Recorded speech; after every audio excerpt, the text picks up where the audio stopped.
ജിദ്ദയിൽ നവോദയ സംഘടിപ്പിച്ച football tournament സമാപിച്ചു. 2 ഡിവിഷനുകളിലായി ഇത്തിഹാദ് എഫ്സിയും സോക്കർ എഫ്സിയും ജേതാക്കളായി. ജനപങ്കാളിത്തം കൊണ്ടും ടൂർണമെന്റ് ശ്രദ്ധേയമായി. ഒരു മാസക്കാലമായി ഫുട്ബോൾ പ്രേമികൾക്ക് ആവേശമായി മാറിയ നവോദയ സെവൻസ് ഫുട്ബോൾ ടൂർണമെന്റ് ജിദ്ദയിൽ സമാപിച്ചു. പ്രമുഖ ടീമുകൾ മാറ്റുരച്ച മത്സരങ്ങൾക്കൊടുവിൽ ഇത്തിഹാദ് എഫ്സി ചാമ്പ്യന്മാരായി.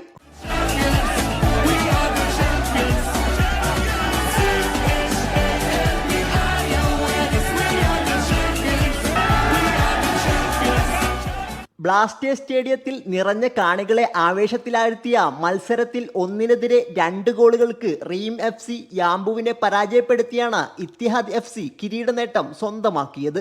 വെറ്ററൻസ് വിഭാഗത്തിൽ ഫൈനലിൽ സോക്കർ എഫ്സി എതിരില്ലാത്ത ഒരു ഗോളിന് ഏഷ്യൻ ടൈംസ് സോക്കർ ഫ്രണ്ട്സിനെ പരാജയപ്പെടുത്തി വിജയികളായി.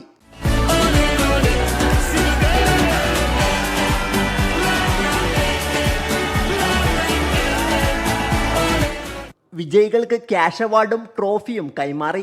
ജിദ്ദ നവോദയ മുഖ്യരക്ഷാധികാരി ഷിബു തിരുവനന്തപുരം, കിസ്മത്ത് മമ്പാട്, ബേബി നീലാംബ്ര, നിഷാദ് വെളിയങ്കോട്, റയ്യാൻ, ജോയ് മൂലൻ എന്നിവർ ചടങ്ങിൽ പങ്കെടുത്തു. Sabith Saleem, media 1, Jeddah.